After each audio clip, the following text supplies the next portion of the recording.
Hi, I'm Emily. Welcome to episode 8 of Holding the Sticks, a hockey-themed fiber arts podcast.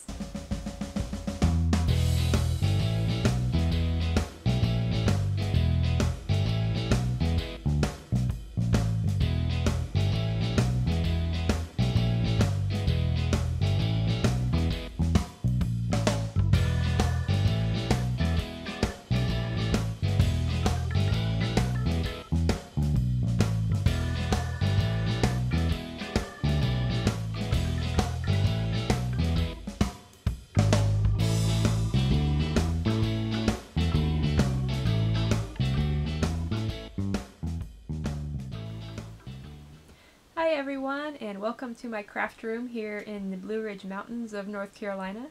My name is Emily, and I go by Shanti Dragon on Ravelry and Emily3022 on Plurk and Twitter. Today is Monday, January 27th, 2013. I may have my date wrong. It might be the 28th. Either way, it's Monday, and it is game day. The Hurricanes take on the Boston Bruins tonight. So I will be watching and wearing my Hurricanes jersey today. Go Canes! Woo! Anyway, let's get this show underway. Got a little bit of administrative stuff. As always, I want to thank everyone for watching. I really appreciate it. When I started this podcast, I really didn't know if anybody would be interested at all, and y'all have just been great. And I want to thank all of the members of my Ravelry group and all of the people who are participating in discussions on my Ravelry group. Y'all just make it a lot of fun to do this, so I appreciate everybody. I wanted to also thank Silly Fru from the Sassy Pants. If I could speak, I would like to thank Silly Fru from the Sassy Pants Knitter podcast.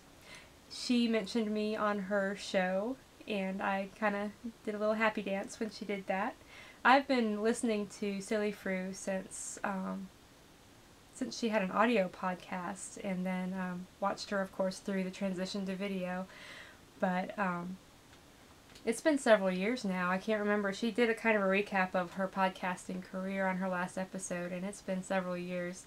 I couldn't believe how long it had been. It just seems like yesterday that I discovered knitting podcasts in the first place. So congratulations for a long career, Silly Fru. And I wanted to point out that I have lit my candle for Silly Fru this week because her Grammy passed away. You may know about Silly Fru's Grammy because she did the hat drive for the homeless, and it was a wonderful drive, and she collected over 200 hats, if I remember correctly. And last, I believe it was Friday, she went home to be with the angels. So I wanted to let Silly Fru know that I'm thinking of her and her family through this time. I noticed that last time my candle was sending a kind of a weird line of light up and down the camera, so I'm trying a new little candle holder that will hopefully help with that problem this week. So I wanted to mention again about my iTunes saga of trying to get into the iTunes directory. I'm still not there, obviously. Most recent development is that I went digging through the blip.tv help files and frequently asked questions and such, and I double checked everything that I was doing. I'm doing everything right as far as I can tell, as far as submitting to iTunes. Nowhere does it say that I have to be a professional member, and surely they would say that if it was the case. And I've had a couple of podcasters tell me that they're not professional members of Blip, and they have no trouble with their iTunes feed. So what I'm doing is the final requirement that they want you to do before you try contacting them, and that is to wait 5 days. At this point, I have tried submitting my feed to iTunes about 3 or 4 times, and they want me to wait 5 days before I try to contact them since the last time. However, I'm not even getting like a confirmation email from iTunes anymore saying we got your feed and we're looking at it to see if we'll accept it or not. So I really don't know what's going on. I'm not real hopeful that this is going to be resolved anytime soon, honestly, but if you look at last episode, you can manually add my feed to your iTunes or to your Downcast, and I'll put the RSS feed right here on the screen for you. You just manually enter it in, and I'll also link in the show notes to that how-to page on how to do that. At least for iTunes, I'm not familiar at all with Downcast, so I have a feeling Downcast is a little easier to figure out as far as that goes than iTunes anyway. But anyway, I'm trying not to let this stress me out. This is supposed to be fun. And I will hopefully get it resolved. And if I don't, then, there's several podcasters who are just on YouTube or who don't have their podcasts on iTunes. So I guess I can't technically call it a podcast, but that's okay. We will keep working on it. And one last little bit of administrative stuff is a little exciting announcement. We are going to have a knit-along in February. It's my very first ever knit-along. I'm really excited. We are going to do a Valentine's theme. I'm going to make one thread, and chatter is welcome. You need to be a member of the group to enter your projects. You can chatter all you want in the thread and knit along without being a member in the group, but in order to win the prize, you do need to be a member of the group. And what I'm going to do is I will use a random number generator, and I'll just keep generating a number until I land on a post with a finished object in it. Because I just want to have one thread instead of two. A lot of podcasts will have one thread for the finished objects, another for the chatter. I don't think my group is quite big enough for that yet, so we'll just do it all in one thread.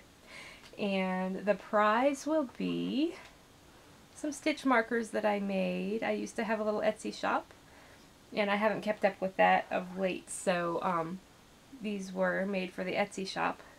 Actually, these may be newer than that, but anyway. These are, and I don't know how well you'll be able to see them, these are some rose quartz stitch markers that I made with some little iridescent blue, purple, greenish beads, seed beads at the bottom. Silver findings, and the needle that they're on right here is a size 8 needle. You may be able to get these on a size 9, but I'm not positive. I'll put a picture in so you can see them better right here.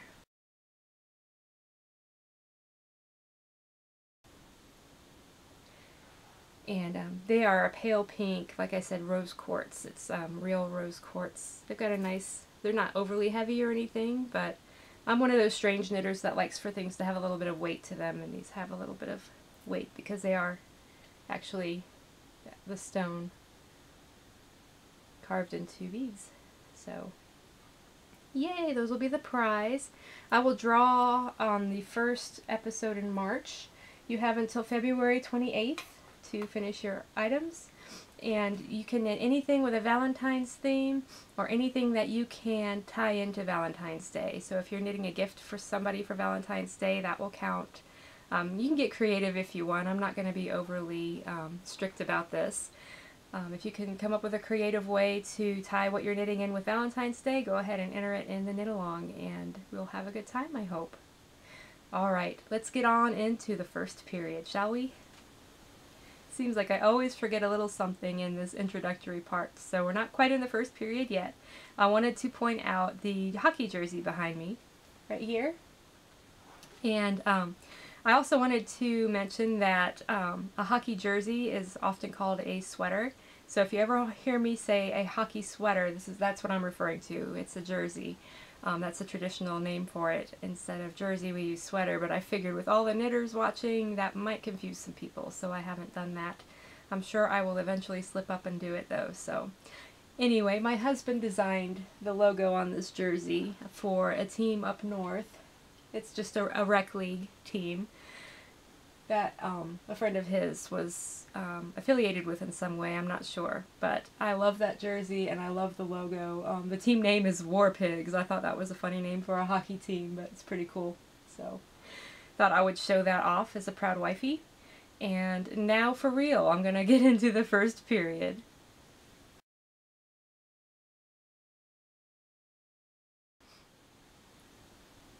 Here we are in the zone, the first period.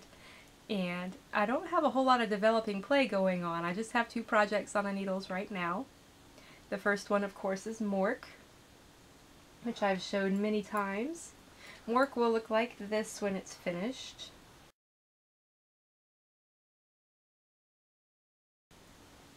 And I am getting really close to finishing the back. I had some more trouble this week. I miscrossed a cable and had to go back about 3 rows. It wasn't too bad compared to the 21 rows I had to go back last week, but I'm starting to get really close to the end of the back here. So there's the cable-y parts. And you see I remembered to decrease for the underarm, or for the arms there. Which is why I had to take back those 21 rows last week. But so here it is, and I'll just lift it up so you can see all of it. And I'm really hoping that this doesn't stretch out too much. This pattern is written with, instead of saying how many rows you should knit, it tells you how many inches you should knit, and that worries me a little bit because of the alpaca.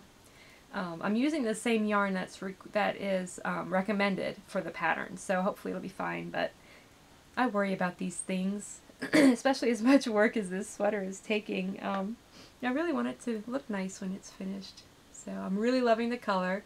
This is done with Barocco Ultra Alpaca in color 6281. It was called Redwood Mix when I ordered it from Jimmy Bean's Wool. I'm using a size 6 needle. That's a 4mm for those of you not in the US. I always get such a kick out of the fact that we in the United States have to have everything different than the rest of the world. Never understood that. But that is it for Mork. I hope to finish the back of this today, and after I record, and hopefully move on to the front. And really hoping for smooth sailing from here on out. The other little project that I have on the needles is just some hockey knitting. Y'all remember the running beanie that I made last week? The Mork was designed by Julia Farwell Clay, by the way, if I forgot to say that. But this little running beanie I made, I had a lot of leftover yarn, so I'm making a headband. Sometimes it's cold enough that you want your ears covered, but you don't want the top of your head covered. Or I'd say it's just warm enough. It's, you know, it's just the right temperature where you just need your ears covered and nothing else on your head. So this is just a garter stitch band. If I can get it untangled here, I'll show you. So that's kind of pooling, flashing, I guess would be the right term for that. It's pretty cool. And it's completely, like I said, mindless knitting that I can do while I'm watching hockey. And it'll kind of stretch over like that. I'm about halfway done with it. So I'll probably finish that tonight while I'm watching the Hurricanes and the Bruins play. And that's my own pattern. There's no pattern for that. I'm using the Lorna's Laces Sport Mate yarn in the Desert Flower colorway. And I believe these are size 3 needles, but I can't remember to tell the truth. So that is the second work in progress. That's it actually for developing play, but I have 4. She shoots, she scores. And in hockey, if you score 3 goals, you get a hat trick. So I got a hat trick +1 this week. So I have the Brainwaves beanie. You may have seen this if you follow me on Plurk or Twitter or Facebook. My Facebook is really just for family and co-workers and close friends and people like that. So most of you who watch this won't follow me on Facebook, but I have finished the Brainwaves beanie. I absolutely love it. Let me put it on for you. Make sure I've got the little jogs in the back here. Here we go. Ta-da!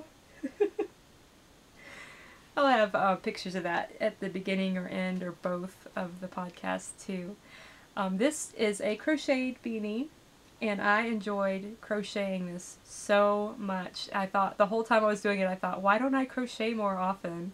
And the reason really is that it hurts my wrist to do it too often. So I didn't have any trouble when I made this though, so maybe I'll be able to do that more. And maybe I'll try a sweater soon. I might practice a few more techniques before I do that. But anyway, the Brainwaves beanie is by Liz McQueen. It's a free pattern on Ravelry. Used worsted weight scraps of wool. I just pulled, actually randomly, like closed my eyes and reached into a bag and pulled out the yarn that I use, little wool scraps. It's all worsted weight wool. I used an eye hook, and that's 5.5 millimeters. So, ta-da! There it is. Now I've probably got a hat head. Not that I have much hair to mess up anyway. The second She Shoots, She Scores finished object is the, I made a couple of coffee cozies. And the first one is the Owl Cable Knit Coffee Cozy by Crystal Liebrink. I hope I'm saying her last name correctly. I love this. It doesn't quite fit on this size of coffee cup, but it would fit on a larger one a little bit better. Let's see here. I'll try and block that sunlight just a little bit so you can see it. It's got the little owl cable. And I've posted pictures already, so if that's not showing up very well, you'll be able to see. Oops, just fell right off the cup. Like I said, it would work better on a larger cup for this particular one. And you might actually be able to see it better without the cup. So there you go. And I used worsted weight. I'm not even sure the brand. It's just an acrylic yarn. I had a little scrap of yarn. US size 8 5mm needle.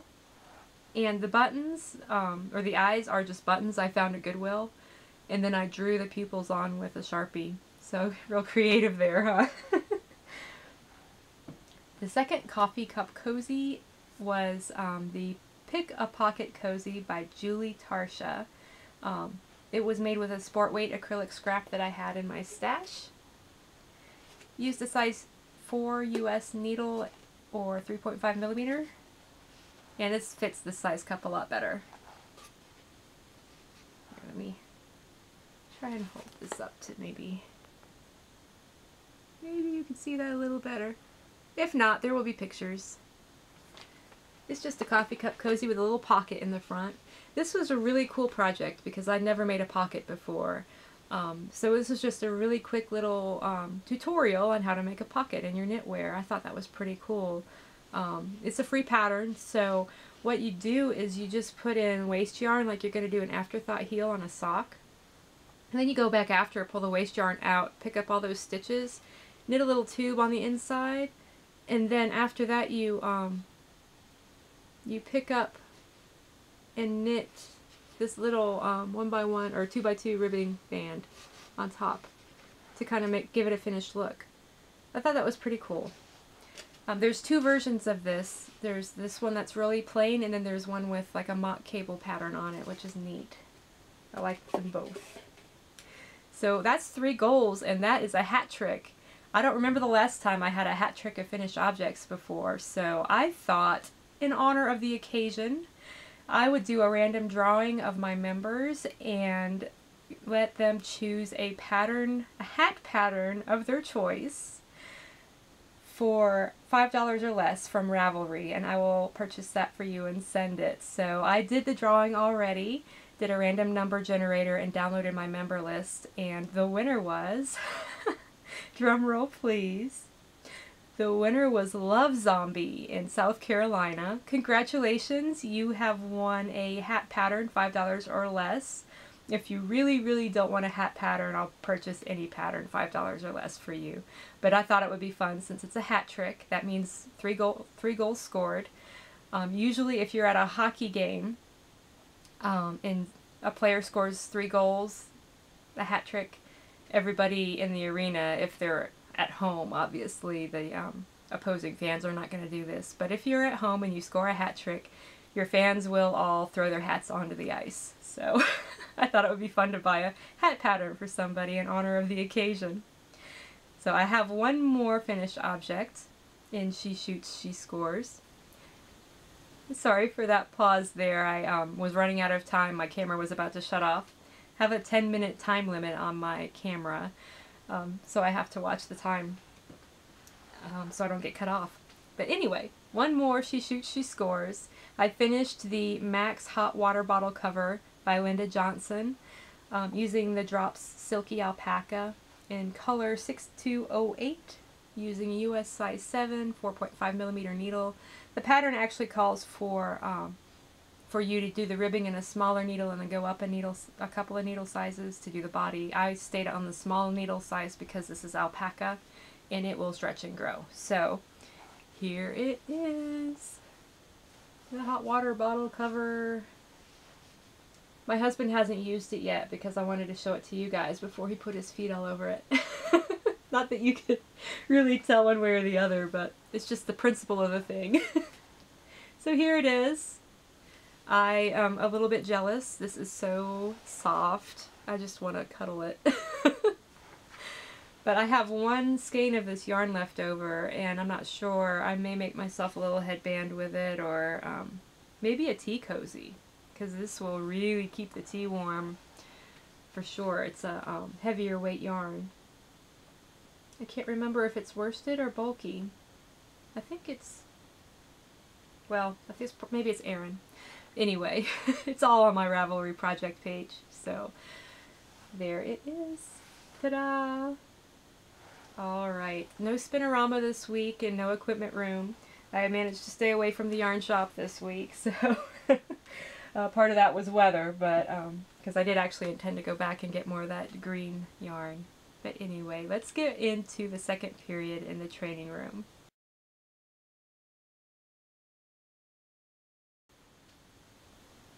Alright, welcome to the training room.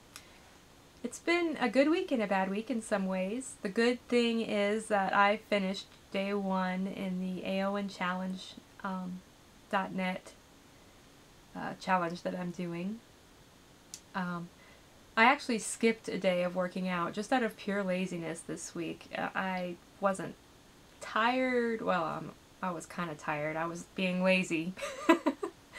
But I didn't really have an excuse for skipping a day of working out. I just didn't feel like it, so I didn't do it. And I felt really guilty about it, and then I thought, you know what? That happens sometimes. Get right back on the horse, and the rest of the week was really good. I did work out 5 days this week. I like to work out 6 most weeks, but that's okay. I think I'm doing pretty well overall. So since I finished the first day of my AON challenge, what was 18 miles done, I will be able to buy myself some pajamas, and I'll start looking for those this week. And I'm a little excited about that. When I buy them, I'll show them to y'all. I'm looking for something kind of long pants but short sleeves.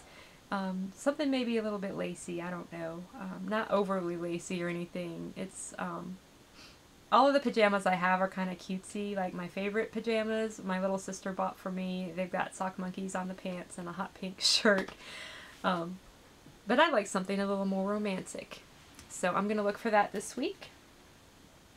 And I have been thinking about what my next goal prize should be when I get to the end of day 2. I've got to go 28 miles for my next goal. So I have thought and thought and thought, what would I like to reward myself with? And I decided with all of these sweaters that I'm knitting, well, I'm just knitting one right now, but I have many more that I would like to knit this year. I need a sweater bag. I don't have a project bag big enough to fit a sweater in, so I need a sweater bag. To purchase one already made is a little above my budget for doing 28 miles, so I'm going to make one because when my grandmother passed away in last fall, I inherited one of her sewing machines, and I really need to make use of that. I made a quilt top several months ago with it, and I haven't really touched it ever since. So I'm going to allow myself to buy the pattern, the notions, and the fabric to make myself a sweater bag. Probably won't be anything fancy. I'm very much a beginning sewist, seamstress, whatever you want to call it. So that will be a lot of fun to pick out. It'll be a little bit of a challenge too, because You know, you would think living in the Blue Ridge Mountains, where craftiness is sort of a way of life, you would think we would have lots of fabric stores and things up here. We have 2 quilt shops, a Walmart, and our Michaels is actually a miniature Michaels and doesn't have, it only has about maybe 2/3 of the stock of a regular Michaels. So they don't have any fabric at all there. They might have some fat quarters, I'm not sure. But anyway, it's going to be interesting trying to find everything I need to make this bag. I'll probably have to get the pattern at Walmart, but we'll figure that out later. That's 28 miles down the road. So I did switch up my workouts a little bit this week. I started using a DVD that I've had for several years. It's the Leslie Sansone Walk Away the Pounds DVD. I only have the first one. It's got like the Get Up and Get Started 1 mile walk and the 2 mile walk. And honestly, the 2 mile walk, I hardly broke a sweat. I mean, it felt good, and my heart rate was definitely up, and I got a little bit out of breath, but not too much. It took it's about a half an hour to walk the 2 miles with Leslie, and I decided that I just need to get it done. So if you recall, I had said that I'm only counting my half hour on the bike as 1 mile. I'm going to count it as 2 because that's a way harder workout than that 2 mile walk with Leslie Sansone. So I did that DVD twice over the past week. The second time I actually used the weights, and that did help bring the intensity up a little bit. I hope to, when I go do my shopping this week, find her 5 mile walk, and I think that'll be a lot better for me. Because I really do like, when I work out, I like to break a sweat. Well, I don't like to, but I feel better after the workout if I've broken a sweat, got my heart rate up, and really breathed heavily. It just feels like my lungs and my heart are getting a better workout that way. So I'll be looking for that and counting my bike, 30 minutes on the bike as 2 miles, because you know what? Fitness is fitness, and I just need to do it. So I don't want to like try and make myself do certain fitness things. I just need to do any of the fitness things. I hope that made sense. So other than that, excuse me, as far as self-care goes, not really self-care, but as a massage therapist, the beginning of the year is always when I start looking at continuing education hours, and I was getting a little bit tickled because of the broad variety of classes that are offered, and looking back on my own journey as a massage therapist and how my own interests have changed. I got this catalog in the mail, and this is all of the continuing ed opportunities that I have in 2013. It's not all of them, but there are several in here. And I was flipping through it, and it has everything from Reiki, which is an energy healing modality. It doesn't even involve touching the client. Balancing chakras, aromatherapy, all of these modalities that are kind of wrapped in with massage therapy but aren't truly physical massage therapy. They have all of that sort of thing all the way up to full-on medical massage courses, very clinical, in-depth anatomy and physiology courses. I just love it. I love that part of being a massage therapist. When I first started on this journey, I was very much into the more esoteric part of massage therapy, the energy healing, the more relaxing massage. I am now more interested, maybe because of my big interest in hockey, I'm more interested now in the more, not clinical, I still like to have a more holistic approach to my practice, but I'm much more knowledgeable about muscles and how they work together and work against each other, and I'm more interested in learning about sports massage and things like that now than I was in the beginning. So I just love that I can do that, though, that it's such a wide scope that if I get bored doing one thing, I can do something else. So I just thought I'd share that with you guys. I thought it was kind of neat. All right, let's get into the third period and some hockey talk.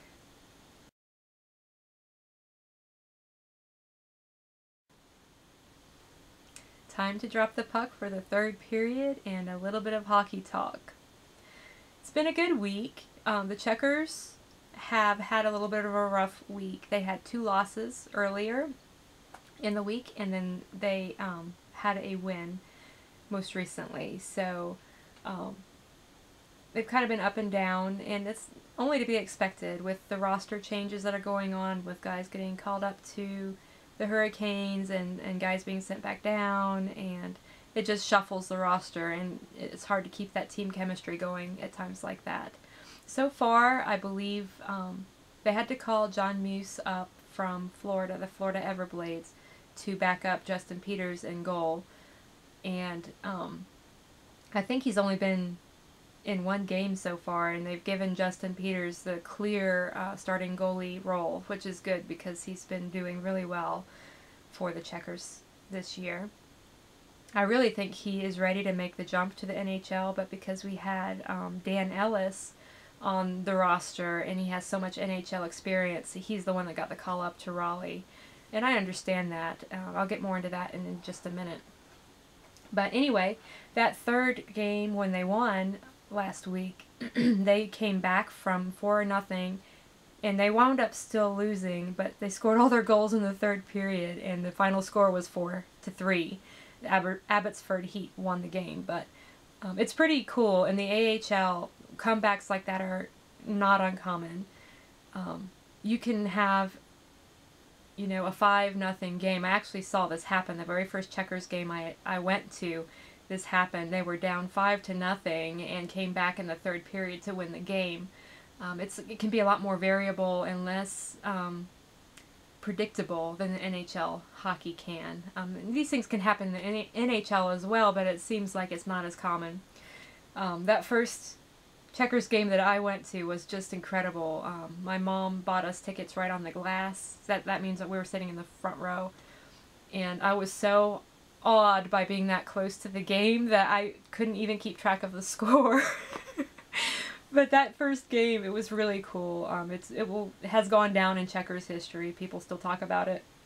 It was a playoff game, and amazing, amazing. It was the first time I saw Zach Dalby and saw that when you watch the guys in the lower leagues play, it's easy to tell when someone's going to go that extra step and make it. So that's the first time I noticed him. He was lightning fast and, you know, great with the puck, and so I'm not surprised that he is with the Canes now, at least for now. The AHL All-Star game is going on. They had the skills competition yesterday. Our 2 Checkers who were called up to the All-Star game were Justin Peters, our goalie, and Mikhail Jordan, who I talked about last episode. And they're both doing very well. Justin Peters was declared the winner of the skills competition in the goaltending department, and I heard Mikhail Jordan did very well too. So congratulations to them. As far as the Hurricanes go, we had a really slow start to the season, as you saw me hiding my face last week. Started out with 2 losses, but we played our arch rivals, the Buffalo Sabres, at home last Thursday, I believe it was. Yes, it was Thursday, I think. It doesn't matter what day it was anyway. But we played them at home, and we beat them 6-3, and it was an amazing game. I was so excited. Let me turn my little page here. Yeah, after starting the season with a 5-1 and a 4-1 loss, we were really worried about about this Buffalo series. It was one thing that a Hurricanes fan cannot stand. It is when our team is beat by the Buffalo Sabres. I'm not exactly sure when this rivalry started. I'm a relatively new fan. I was not a big hockey fan when they won the Stanley Cup in 2006, so I'm that recent of a fan. I did watch them win the Stanley Cup because, hey, you know, it was our home team and they were in the Stanley Cup final. But I think it probably started in the 2002 playoffs. No, in the 2006 playoffs when we beat Buffalo for the Eastern Conference title. I believe that's when this whole thing started. So I could be wrong though. If anybody knows better, let me know, because I never would say that I know everything. I never claim to know it all by any stretch. But anyway, Jeff Skinner scored 2 goals in that game at the PNC Arena. Eric Stahl got a hat trick, which was awesome. Hey, I got a hat trick the same week as Eric Stahl. Whoop whoop. I know, I'm silly. Zach Dalpe had 2 assists, and Justin Falk had a shorthanded goal. That's when the other team is on the power play. That means that they have an extra player on the ice. Justin Falk scored on them shorthanded. It's awesome. I'll talk more about that eventually in the Hockey 101 segment, so you can understand power plays and penalty kills and things like that. I know it sounds like I'm speaking a foreign language sometimes if you're not a hockey fan. Sometimes I listen to myself talk and I'm like, what in the world? What's happened to me? I know this whole other language now. But Zach Dalpe had 2 assists, like I said, in that game, and he's really, really starting to look like he belongs in the NHL. People way more in the know than me, are starting to talk as if he might stick in the NHL this time, and I'm so happy for him, and I really hope it works out for him that way. In that second game against the Buffalo Sabres, we went to their arena, so that was an away game. Alex Semin finally scored his first goal as a Hurricane. It was awesome. And Jay Harrison, one of my very favorite Hurricanes defensemen, scored his first goal of the season as well. So, awesome. We won both of those games, and a Caniac cannot ask for more from her team. Tonight we play Boston, and that will be interesting. The Boston Bruins are my second favorite NHL team, so it's always a little bit of a nail-biter when the 2 teams play each other. We have a little bit of history of rough, chippy games, and so I always worry somebody's going to get hurt. Early last season, there was a game that was basically just a 60-minute brawl, and wound up with our goalie, Cam Ward, getting in Zdeno Chara's face, which was a very scary thing to see. If you're not familiar with the Bruins or Zdeno Chara, he is about 7 feet tall, and for Cam Ward to get up in his face, he was doing this. But anyway, I hear Cam Ward can take care of himself when it comes to fighting, but I did not really want to see that. Okay, and the other thing that had me chuckling in the Sabres Hurricanes series is that the Sabres have a player named Jordan Leopold. And I was watching, and my mom and I often will tweet back and forth during a hockey game. Mom was on Twitter and she said, every time I hear Jordan Leopold's name, I think of this. And she put a link to that old Bugs Bunny cartoon where Bugs Bunny is trying to get revenge on the opera singer. And you just have to see it. I'll put a link in the show notes. It is so funny, but it ends up with everybody in the orchestra. Bugs Bunny comes out all dressed up like the composer, and they're all saying, Leopold, Leopold. And my husband and I have, for a couple of years, every time we hear this guy's name, we look at each other and go, Leopold. And then my mom tweeted that to me, and I just thought it was so funny that all 3 of us were thinking the same thing. Anyway, let's get on to some Hockey 101.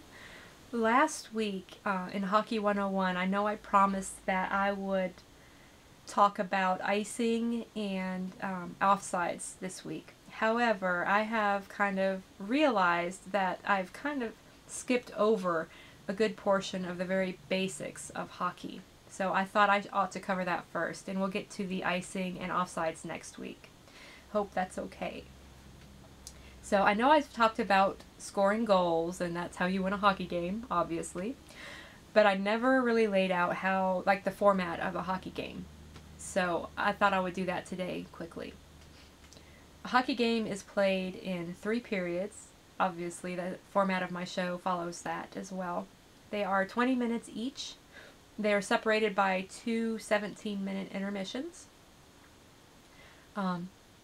If after the 3 20-minute periods the score is tied, they will go, during the regular season, they will go to a 5-minute 4-on-4 overtime. 4-on-4 means there are 4 skaters instead of 5 on the ice for each team and 1 goalie. And it's a sudden death overtime. So you've got 5 minutes on the clock. The first team that scores a goal in that overtime wins the game. If neither team scores during that 5-minute overtime, in the regular season, they'll go to a shootout, which is quite a thing of contention among, well, I don't know many hockey fans that really defend it. Most hockey fans don't like the shootout. And what a shootout is that 3 shooters are picked on from each team, and they go 1-on-1 with the opposing goalie.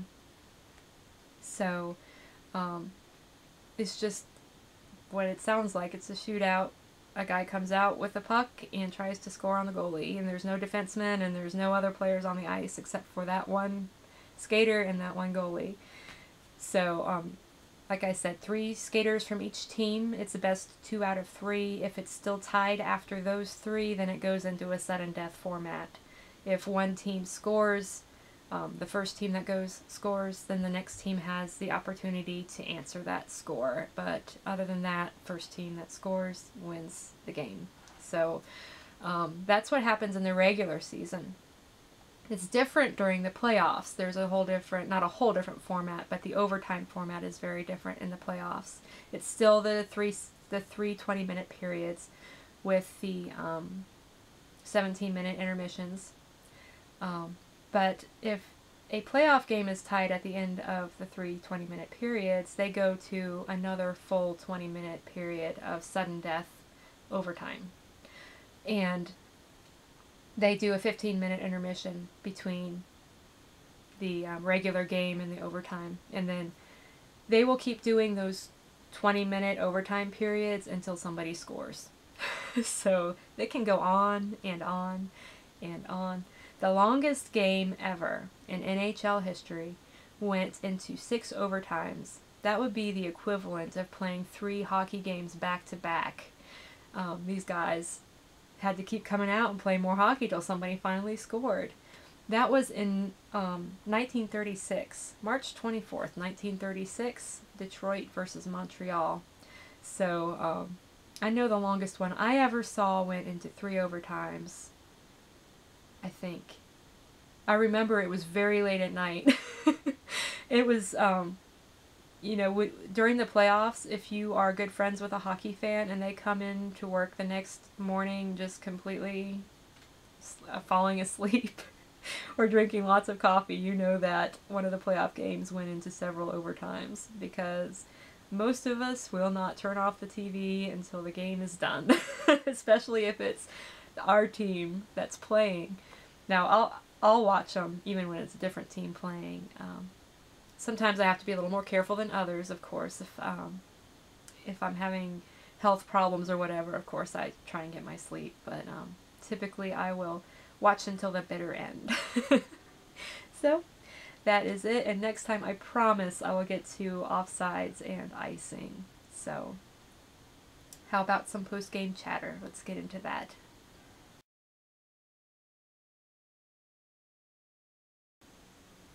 Okay, let's get into some post-game chatter.